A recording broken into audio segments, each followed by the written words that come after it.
Welcome to the Pathmonk Presents podcast. My name is Sean Donnelly Lewis, and I'm super excited about our episode today. We're talking with Brandee Sanders. She is the VP of Marketing at modalup.com or Modal. Brandee, how's it going? Hi, it's going great. Thanks for having me. Okay, Modal, tell us what it's all about. All right, are you ready for the pitch? I'm ready. I'm ready. I just drank Great. 2 cups of coffee. All right, you better brace for it. But Okay. yeah, me too. As you can tell by my background, I was also highly caffeinated.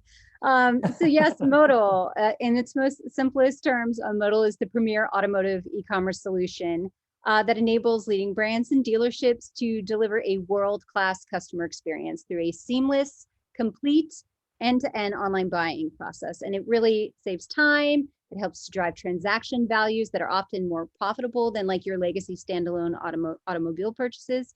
And this is at home, mobile, on the showroom floor. We really are out here enabling dealers to sell more cars in less time at a higher profit and with greater levels of customer satisfaction in a rapid fire implementation that we can get dealers, rolling up in hours and days versus months and weeks like our competitors. So super excited. Recently joined Modal as an FYI.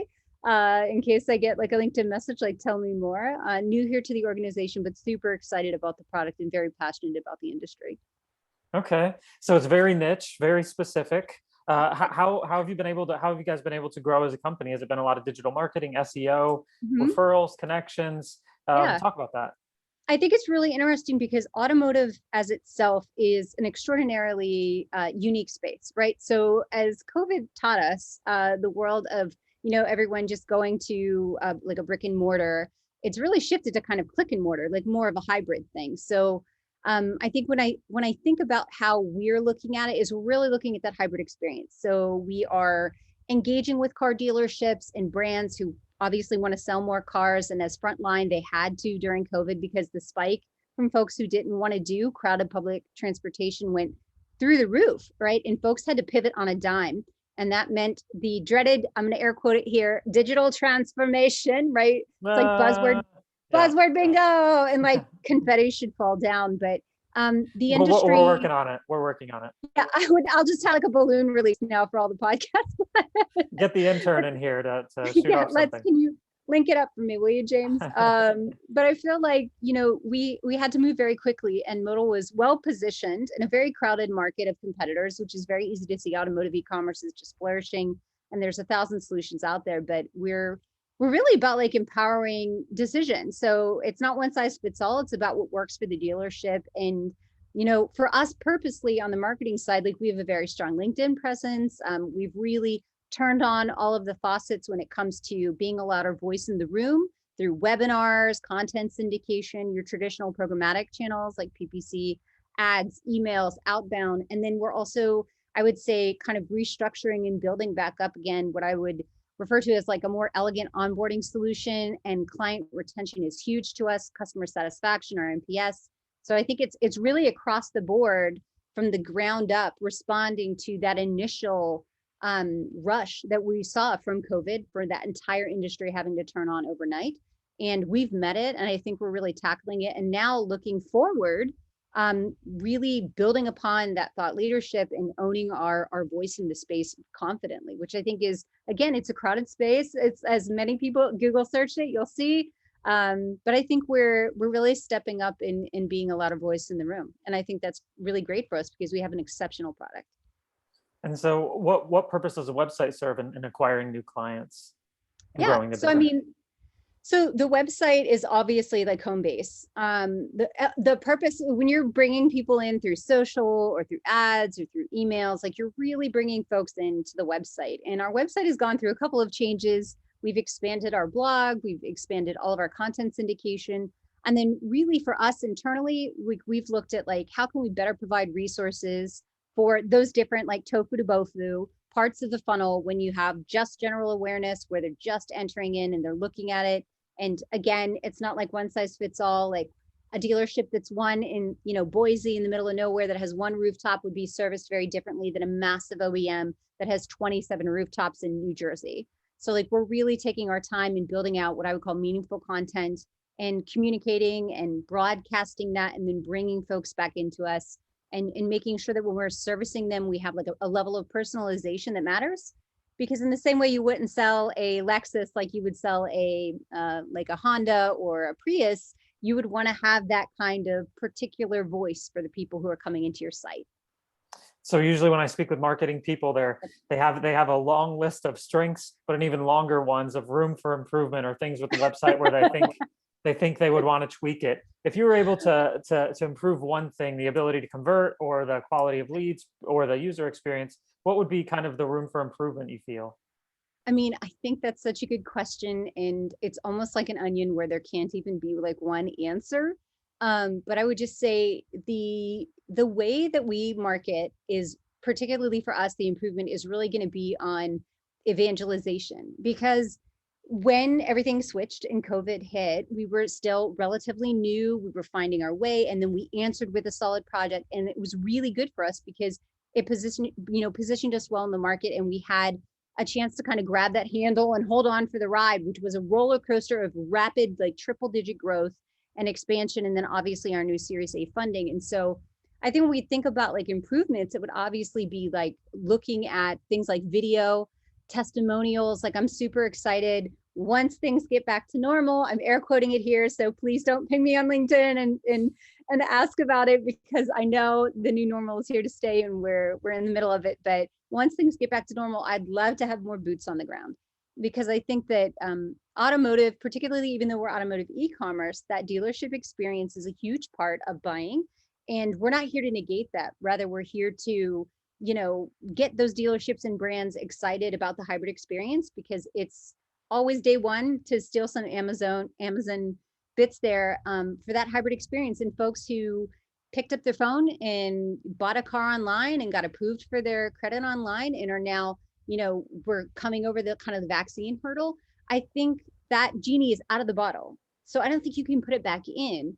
And folks are going to expect that deliverability and that agility and the seamless, transparent, sometimes even contactless way of shopping in automotive moving forward.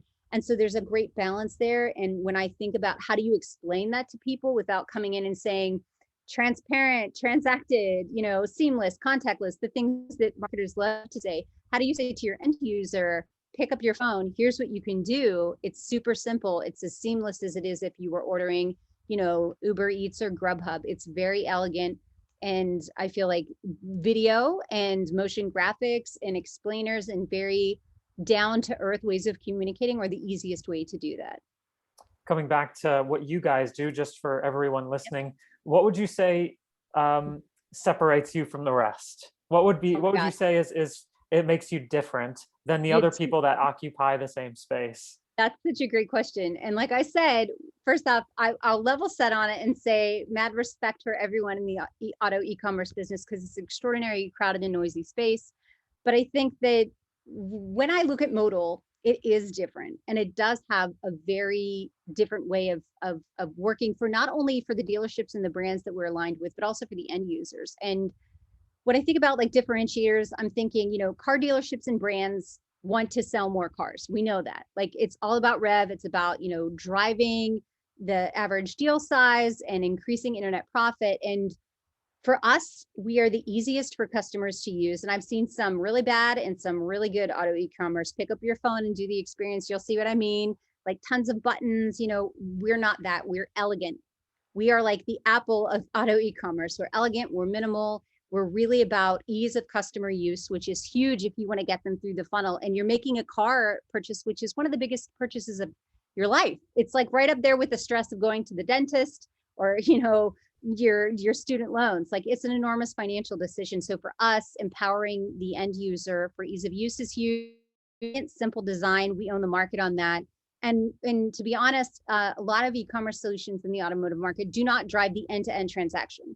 They'll get the lead in, they'll formulate it, and then they'll kind of lob it to the showroom folks, to the dealership folks. But for us, we drive actual real transactions, hard credit pool, and we're the fastest to implement and the least disruptive solution for the rest of the dealership people, which, as you probably know in the MarTech world, if we have a new product and you have it and it's very complicated to train on and it's super like confusing, nobody is going to adopt that product. So for Modal, one of our big differentiators, in my opinion, is ease of use, and it's not disruptive.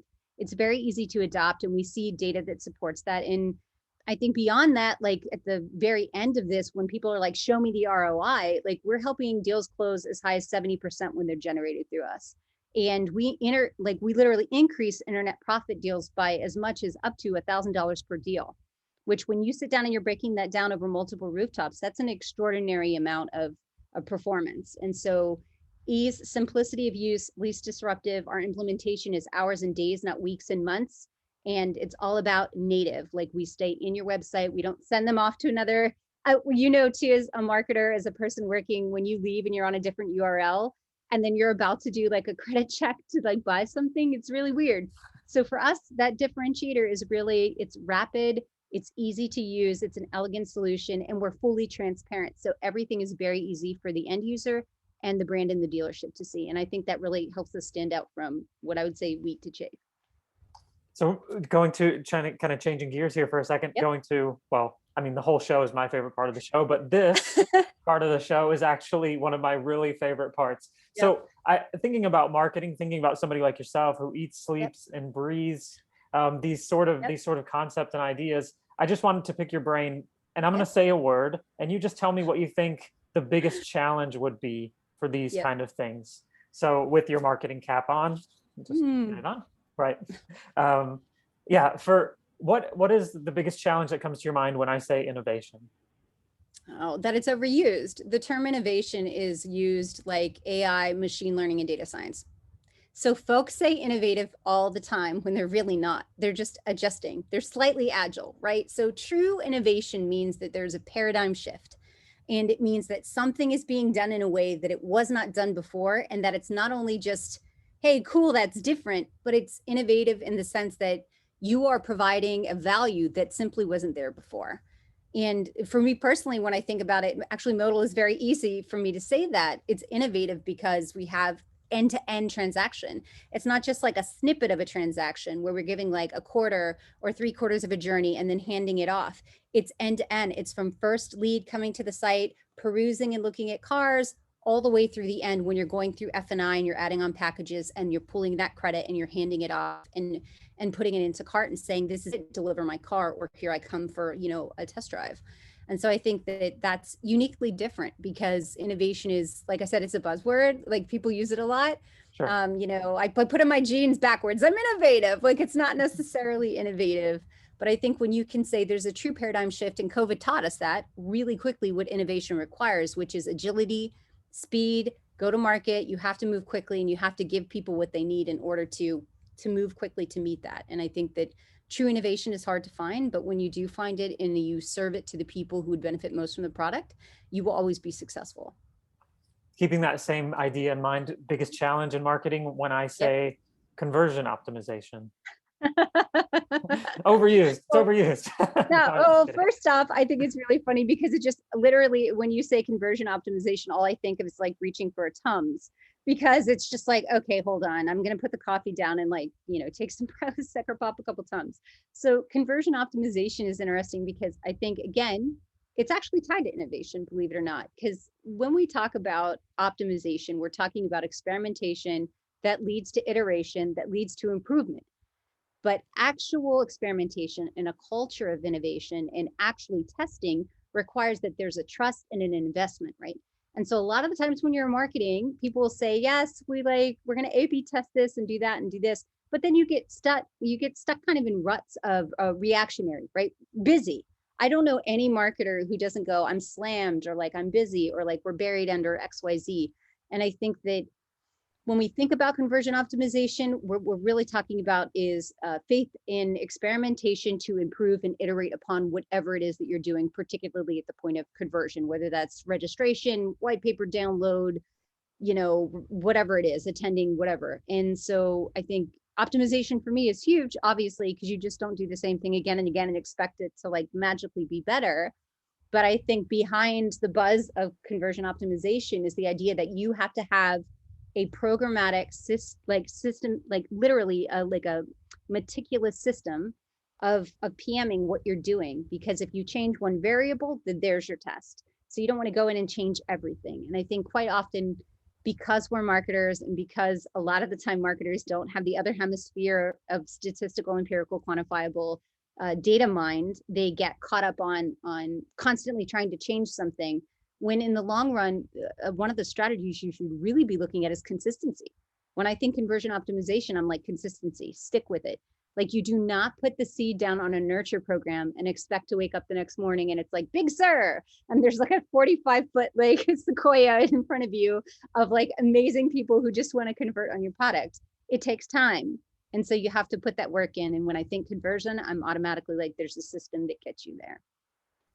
Just thinking for the marketing process, if you feel like there's one thing that could be improved, maybe even if you were to give somebody who's listening a piece of advice to improve the marketing process, what would you say is the most important, or the most necessary? The road mapping, growth initiatives, marketing messaging, reporting, and then why? Which one do you think? So it's so funny because each of those things that you just said are points on a spider web. And when you pull on one side of the web, it tucks you towards the other. So they're all connected in an ecosystem and cannot live as siloed data sets, which is super important to mention because quite often sales is a silo from marketing, marketing is a silo from CS, CS is a silo from product is a silo sometimes from the other side. And so, I mean, for me personally, one of the most beneficial pieces of advice I could give just based on my bias experiences, you have to reach across the aisle. So marketing is inexorably tied to all units of the organization. We're tied to sales because we deliver and we assist enablement and we're pushing out messaging that's driving the lead in, tofu to bofu. We're also here to support client success, which means we work as a service center. So we have to speak the language of CS and understand the importance of upsell, adoption, retention. We're also working with product because we have to evangelize and understand the user stories and make sure that we're communicating that to our end users and to sales and to CS. And in addition to that, we have to go in and do big asks with leadership and talk about like, what is our vision? Who are we? If you had command of the message, what would it be? You know, what is our long-term goals? How can we all work collaboratively to get there? And I think from a marketing, particularly marketing operations perspective, and I'll air quote it around VP, is that you have to be the one to proactively reach across the aisle. So our job is to enable and support as a service center and to drive that demand gen, to drive the interest, to drive the awareness. And when you put yourself in the seat of sales and say, these are, you know, hey, there's a goal that's got to be met here. We have numbers we have to meet. You understand the urgency. And I think it changes how you formulate, how you work with them.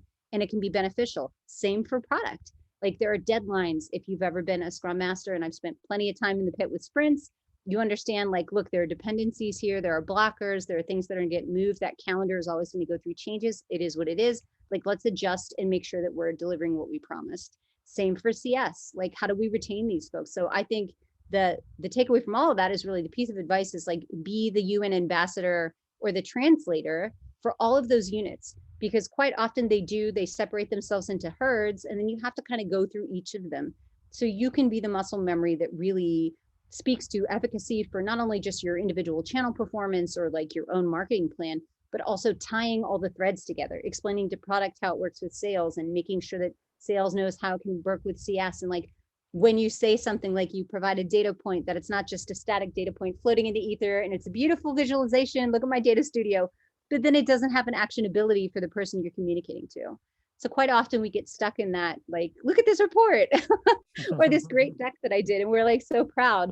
But if it doesn't have an actionable purpose in how you're communicating it, and that's our job to communicate and make sure that we're tying all those threads together for efficacy, not just for marketing, but for an org, I think it's huge because you become invaluable. You become the person who is kind of the thread that really binds. In marketing, like I said, inexorably, we end up doing that because we are tied to nearly every aspect of the organization. And so thinking about you, just to change context here for a second, what kind of content do you consume to grow as a professional and as a person? Oh, that's such a great question. I guess it depends on the day. Some days it'll be fairly sophisticated and it'll be, you know, NPR and TED Talks. And then the next day it's just like, look, I'm burnt out. I'm going back to the 90s to watch Beavis and Butthead for 20 minutes because I can't take it. So I feel like I always listen. Like active listening is huge. Find a person who's successful. LinkedIn and social media make this so extraordinarily easy. Find that person, understand what they're doing, even if they're not in your particular vertical or industry, or even in marketing. you can learn by watching people who do like operational excellence, people who are successful at what they're doing. And they share very similar like laws of reasoning, right? Like, hey, I'm not going to let that stop, or, we hit a wall, or we're not going to get what we want, but we're going to find a way to adapt, be agile about it, and then answer the need with creativity. If it's not spend, then we're going to find another way to do it. So I think adapting is huge. Being comfortable, being uncomfortable is also huge. And so I spend a lot of my time just listening to folks, and open your ears outside of marketing. Like, it's so important. Like, marketers tend to get caught up in buzzwords, and like we love like, oh my gosh, so many like 3-letter acronyms. Like, sometimes it's just like it's too much. Like, come on, a KPI to your ROI to your ABM, like, we get it. We get it. But it can also be a bit of a defense mechanism, in that it is a language to entry for other folks who want to come into that world. Same for data science, same for more on the, like, what I would call like the high tech side. When you look at like ML and AI, like, there are languages and barriers that are like invisible fences that you have to lob over. So I think that if you step over that and remove the cloak and dagger and take away the hyped out vernacular and say, do you know ABM just means like, we're just going to target them using attributes because it makes damn sense. In the same way you wouldn't sell the Lexus, the same way you'd sell a Civic, in the same way that you wouldn't sell like a $2,000 iPhone, the way you'd sell a burner phone from like your local drugstore. Like, that's the simplest way to explain it. And I think when we're talking about advice, I would just say active listening, inspiration is all around you. You got to get outside of marketing sometimes. Make sure you're not in your own little echo chamber of marketing. And I spend a lot of time with data folks and dev folks. And so I think it inherently informs my ability to communicate with them effectively, and then to be a good storyteller when I'm trying to explain something from a marketing perspective. So being able to effectively communicate is huge. So I spend, like I said, tons of time like podcasts and LinkedIn, and there's 1,000 different distractions you can give yourself. But I think just sticking to never stop learning as a mantra. And I do mean never. I don't just mean the occasional LinkedIn certification, but learning from other people and making sure that you're actively listening and engaging with them is just, it's something that can carry you like all the way to the end. Like, you're about to hop into the grave, but you could still learn something from the pallbearer, right? So I think that's huge. Yeah, well said. There's so much that I could say to that, but we are slowly coming to the end of the episode. I'm gonna have a little bit of self-control. Yeah, I don't know. I think everything that you said was super good. This is my version of self-control, by the way. So yeah, I thought it's super good. Yes, sometimes this whole jargon, the whole tech jargon, can be such a handicap. It's obnoxious. It's obnoxious. When somebody doesn't use the right language, then it's like totally dismissive. Club, exactly, jargon kind of thing. So yeah, very nice. Okay, rapid fire time. Yes. All right. I'm just going to hit you mercilessly with questions, and you have to answer them as quickly and honestly as possible. Sure. I'll try. Sometimes more quicker than honest, I guess, if depending on how it goes. What was the last book that you read? Tools of Titans. What's the single thing that your company is focused on the most at the moment? Empowering dealership choice and transparency. If there were no boundaries in technology, what would be the one thing that you want to have fixed for your company today? Oh my gosh, that is a great question. That is a stunner of a question. Oh my gosh. Visibility. What do you mean? Well, you said no boundaries, right? So I would say visibility. So like instantly, just like everyone would be familiar with what we are and what we do and how we make, enable people to have the best choice for brands and rooftops, and hands down, like the easiest implementation. It would just be like instant evangelization. That's a dream state. So unless we're like Willy Wonka piping it into people's brains. which could, I guess you could say that if you want that. Possible. What's the last thing that kept you awake at night about your company? The last thing that kept me awake. Could be good or bad. Some people say, you know what, everything is so good and life is amazing and everything is awesome, that they say, I can't sleep because I'm so jazzed up from how good everything is going.